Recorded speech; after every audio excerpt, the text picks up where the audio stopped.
Hello, good morning, student. I hope you're fine.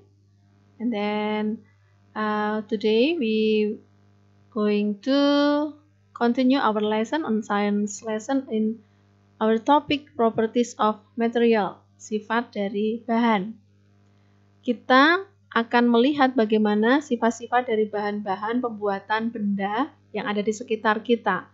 Pada pertemuan sebelumnya, anak-anak sudah melakukan praktek pengamatan kemampuan daya serap beberapa bahan terhadap air. Ya, kemampuan daya serap airnya ada dari bahan kertas, yaitu tisu kering, dari bahan kapas, yaitu tisu basah, dan plastik. Nah, nanti kita akan secara bersama-sama di bagian ini akan membahas lebih detail hasil yang sudah kamu amati pada kegiatan praktek kemarin. Our learning goal for today is to describe the properties of material, untuk mendeskripsikan sifat dari beberapa bahan. Anak-anak bedakan antara bahan dengan benda, ya, material and object. Kalau Bulia menyebutkan buku, kardus, karton, tisu kering, itu bendanya, yaitu nama benda. Tapi benda-benda yang Bulia sebutkan tadi terbuat dari bahan yang sama, ya, sama-sama terbuat dari bahan kertas. Nah, itu bedanya antara benda dan bahan. Jadi bahan itu bahan pembuat dasar, ya, bahan dasar pembuatan sebelum menjadi benda yang sudah bisa kita gunakan. Nah, kinds of material, beberapa jenis dari bahan pembuatan benda itu beberapa di antaranya, hanya beberapa ya anak-anak, karena sebenarnya banyak sekali, dan kita lihat bahan dasarnya saja. The first is fiber atau serat. Nah, serat itu adalah bagian terkecil dari bahan pembuatan benda, fiber, ya, serat. Ya, serat itu berarti apa ya? Serat itu bahan dasar dari pembuatan benda. Dibedakan menjadi dua, divided into two types, is natural fiber and then synthetic fiber. Natural fiber is made from plants and animals. Jadi terbuat dari bahan yang terambil dari tumbuhan, bagian tumbuhan dan bagian dari hewan. Memang dari bahan-bahan alami, sedangkan sintetik itu bukan dari bahan alami. Nah, ada beberapa contoh natural fiber atau serat alami. Beberapa di antaranya adalah the first, cotton, ya, serat kapas. Anak-anak, tahukah kamu bahwa kapas itu diambil dari tanaman kapas, yaitu bunga kapas. Tanamannya berbentuk seperti semak-semak gitu, ya, tidak terlalu tinggi, dan bagian bunganya itu yang diambil, nah, untuk menjadi bahan dasar kapas, serat kapas. Nah, bagaimana sifat dari kapas? Kamu sudah mengamati ketika kamu melakukan percobaan dengan tisu basah. Ya, tisu basah itu bahan dasarnya terbuat dari kapas, soft, gitu ya, lembut, halus, ya, halus, juga smooth, ya, soft and smooth juga bisa. Lalu light, ringan, jadi dia tidak berat, ya, dibandingkan dengan bahan-bahan logam yang jauh lebih ringan yang dari bahan kapas. And then strong, ya, lebih kuat dibandingkan dengan yang tisu kering, jauh lebih kuat tisu basah yang terbuat dari bahan kapas. And then water absorbent atau kemampuan daya serap airnya baik, ya, mudah menyerap air. Dari percobaanmu kamu bisa melihat bahwa ketika kamu mencelupkan tisu basah itu ke dalam air yang berwarna, maka air yang berwarna itu bisa bergerak dengan cepat melewati tisu basah itu. Berarti kemampuan dia menyerap air, menarik air itu cukup baik, ya, cukup baik. Itu sifatnya cotton fiber. And then contoh yang lain dari natural fiber atau serat alami, palm fiber. Apa itu palm fiber? Itu adalah serat ijuk, ya anak-anak, ya. Nah, serat ijuk itu terbuat dari bagian yang diambil dari pohon enau. Nah, ini adalah kolang kaling. Anak-anak tahu kolang kaling itu, ya, diambil juga dari pohon yang sama. Nah, ini adalah yang kita sebut dengan serat ijuk, berarti diambil dari bagian pohon enau yang ini. Nah, mungkin kamu tidak pernah lihat pohonnya, tapi lihat bahan atau barang yang digunakan memanfaatkan serat ijuk, yaitu sapu ijuk, gitu ya. Itu bagaimana sifatnya serat ijuk? Serat ijuk yang jelas kasar ya, raw, and then heavy, lebih berat dibandingkan dengan kapas. Nah, tetapi juga cukup kuat ya, cukup kuat dibandingkan dengan bahan-bahan kapas yang ini memang jelas lebih kuat, tetapi kelemahannya dia berat dan kasar sekali. Itu sebabnya tidak bisa dijadikan bahan pakaian, tetapi digunakan untuk bahan-bahan yang lain seperti sapu misalnya, atau keset gitu ya. Oke. Atau ada beberapa yang menggunakannya menjadi atap rumah. Lalu kapuk fiber atau serat kapuk. Anak-anak kalau yang belum pernah melihat pohon kapuk, ini adalah contoh pohon kapuk. Beda dengan kapas ya. Memang struktur isiannya mirip dengan kapas, tetapi pohonnya, tanamannya berbeda. Kalau yang kapuk itu pohon tinggi. Nah, bunganya berbeda. Kalau yang kapas itu diambil dari bunganya, sedangkan ini dari buah, dari dalam buahnya. Nah, buah kapuk yang masih muda itu berwarna begini, berwarna hijau, dalamnya sudah ada isinya putih begini. Kapuk yang putih tetapi masih basah, belum bisa digunakan. Tetapi semakin tua, buah kapuknya menjadi semakin coklat dan isinya kapuknya menjadi semakin kering, ya, menjadi semakin kering. Ini yang diambil jadi serat kapuk. Nah, anak-anak mungkin lebih tahu kalau sudah digunakan. Ada beberapa kasur ya, kasur yang isiannya terbuat dari kapuk. Kalau kasur zaman dulu ya anak-anak ya, atau kasur-kasur sekarang yang tipis-tipis itu beberapa diisi dengan kapuk, bantal dan lain sebagainya. Kalau yang tempat tidur yang kamu gunakan sekarang mungkin jarang yang terbuat dari isian kapuk. Nah, bagaimana sifat dari kapuk? Serat kapuk is soft. Dia juga sama halus, tetapi jauh lebih halus yang kapas ya. And then light, ringan juga, and then strong juga sama kuatnya dan mudah menyerap air. And then silk fiber, serat sutra. Nah, anak-anak, tahukah kamu bahwa serat sutra itu diambil dari kepompong ulat sutra. Jadi ulat sutra memang sengaja dipelihara untuk diambil kepompongnya. Nah, ini kepompong ulat sutranya. Dari kepompong inilah dibuat bahan dasar serat sutra. Nah, karena sutra itu pembuatannya jauh lebih sulit dibandingkan dengan serat yang lain, maka harganya lebih mahal. Sekaligus juga karena sifatnya memang smooth ya, lembut dan halus, soft and smooth juga ya, lembut dan halus, dan jauh lebih halus dan lembut dibandingkan dengan kapas maupun kapuk.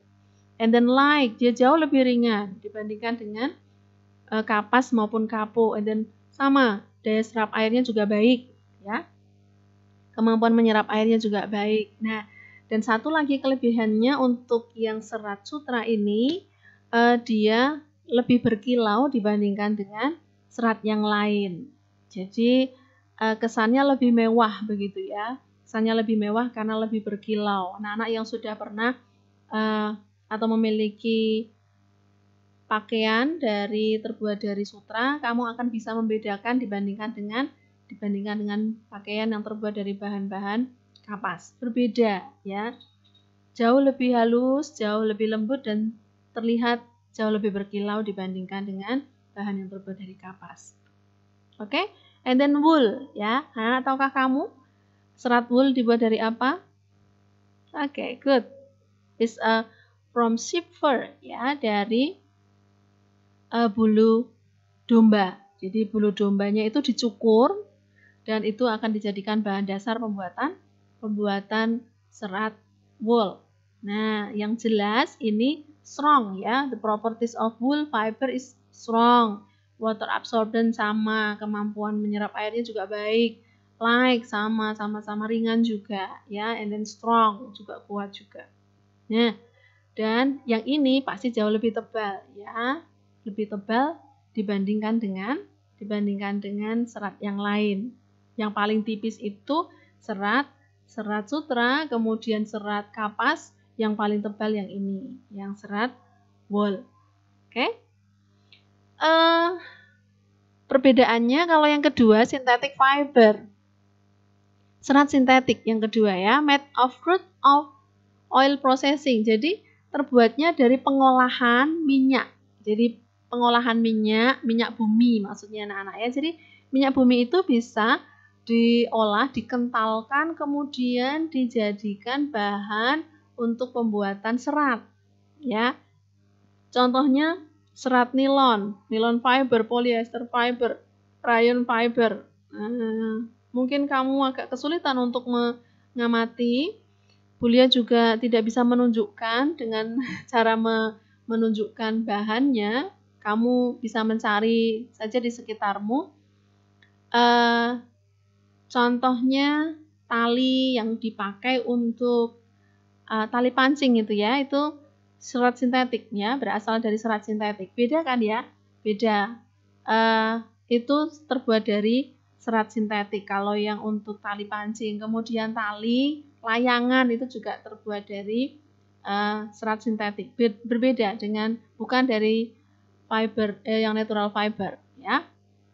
Nah, yang jelas kebanyakan dari antara synthetic fiber itu sifatnya serupa, yaitu water resistant atau tidak bisa tahan terhadap air. Berarti tidak bisa dilalui oleh air. Jadi tahan air ya, kemampuan menahan airnya baik. Nah, dari pengamatan kemarin kamu lihat bahwa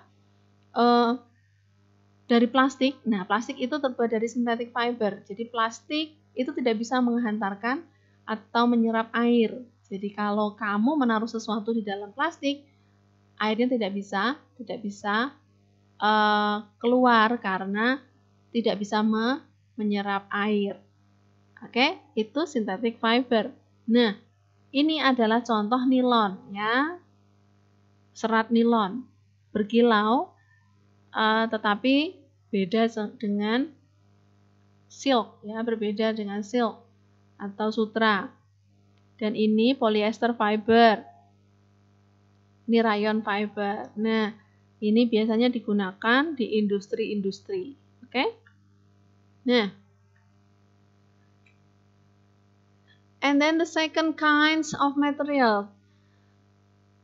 Jenis bahan yang kedua adalah bahan yang terbuat dari benang. Nah, benang ini merupakan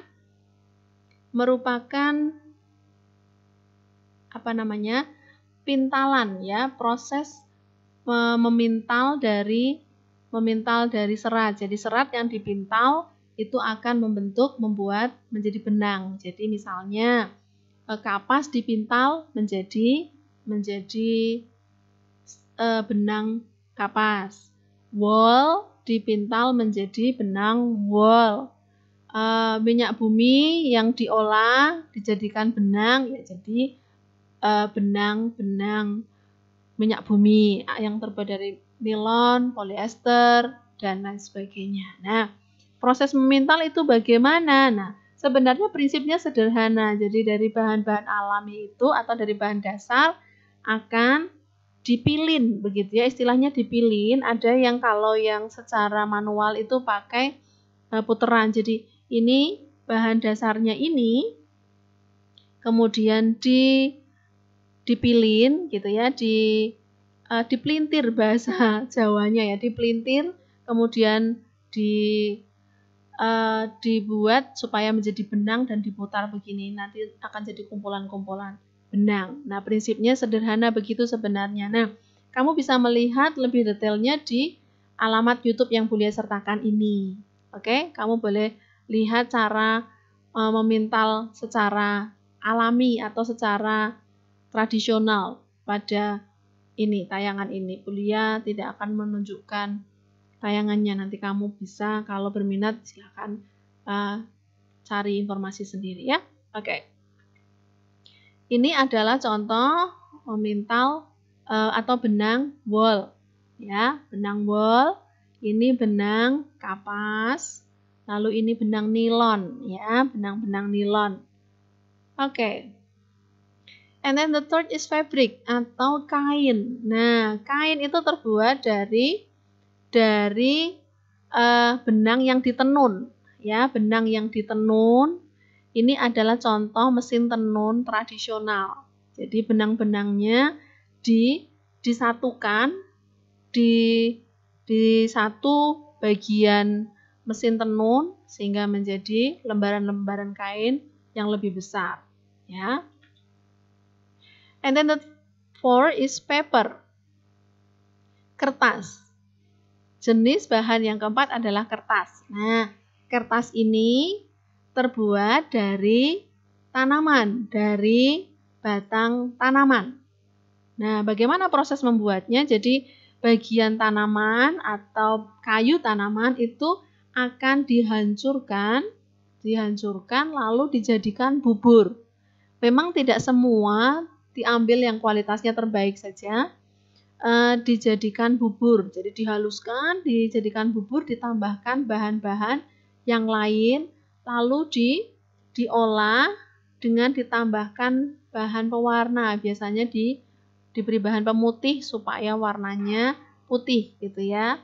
Nah, setelah diberi pemutih, kemudian dicetak menjadi lembaran-lembaran.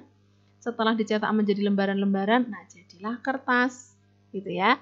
Nah, anak-anak, kamu juga bisa membuat kertas daur ulang sendiri dengan cara yang sama. Jadi kertas-kertas yang sudah tidak terpakai, kamu bisa hancurkan, dipotong kecil-kecil, kemudian ditaruh di air, kemudian remas sampai hancur, tambahkan tepung padi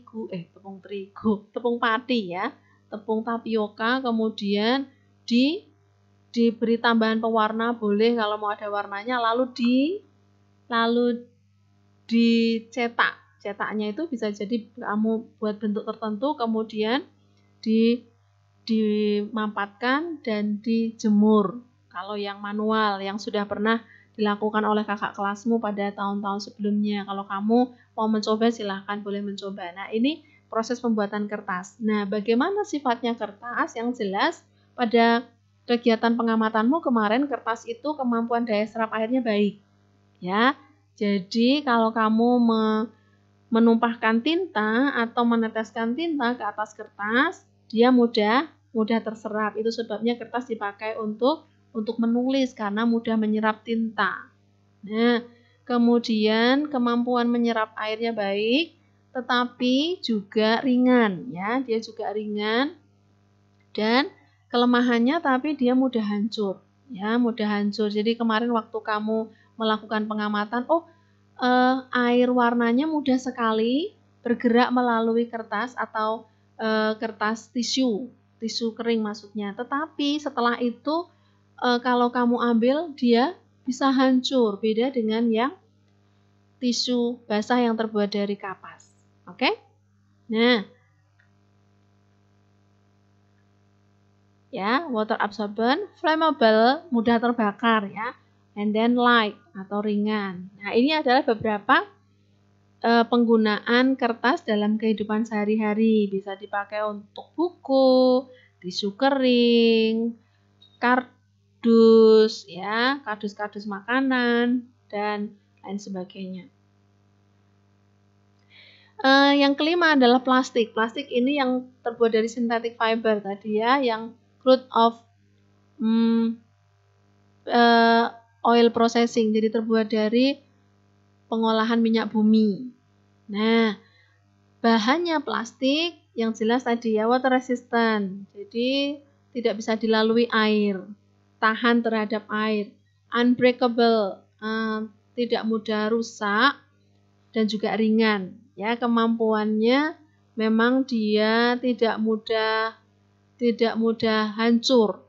Ya, jauh lebih kuat daripada paper dan juga ringan. Ini adalah contoh-contoh penggunaan plastik dalam kehidupan sehari-hari. Ada banyak sekali barang-barang di sekitar rumahmu yang menggunakan bahan-bahan plastik karena memang kelebihannya adalah dia bisa menampung air karena tahan terhadap air atau cairan-cairan. Jadi menggunakan plastik untuk wadah-wadah yang cair itu jauh lebih mudah karena harganya juga lebih murah ya, dan lebih ringan. Nah, ini adalah beberapa contoh penggunaan plastik dalam kehidupan sehari-hari. Nah, oke. Nah, berarti kita bisa menyimpulkan bahwa properties of paper and cotton is water absorbent, terutama dari hasil pengamatanmu pada praktek pertemuan sebelumnya. Jadi mudah menyerap air. Jadi kertas dan kapas itu mudah menyerap air, sama dengan silk and wool juga sama ya. Silk and wool juga sama. And then plastik, tetapi kebalikannya, plastik itu water resistant. Plastik itu tidak mudah menyerap air atau tahan terhadap air. Oke? Itu adalah materi kita pada hari ini. Terima kasih anak-anak sudah mau menyimak dengan baik. Oke, thank you for your attention. Jangan lupa tetap jaga kesehatan anak-anak pada minggu-minggu terakhir bulan November. Kamu sudah akan mengikuti penilaian akhir semester. Jadi kalau ada tugas, kalau ada materi, silahkan disimak dengan baik supaya kamu tidak terlalu tertinggal banyak, supaya tidak terlalu berat persiapannya. Oke? Jangan lupa tetap jaga kesehatan. Kita ketemu lagi pada pertemuan berikutnya. Thank you. God bless you and then bye-bye.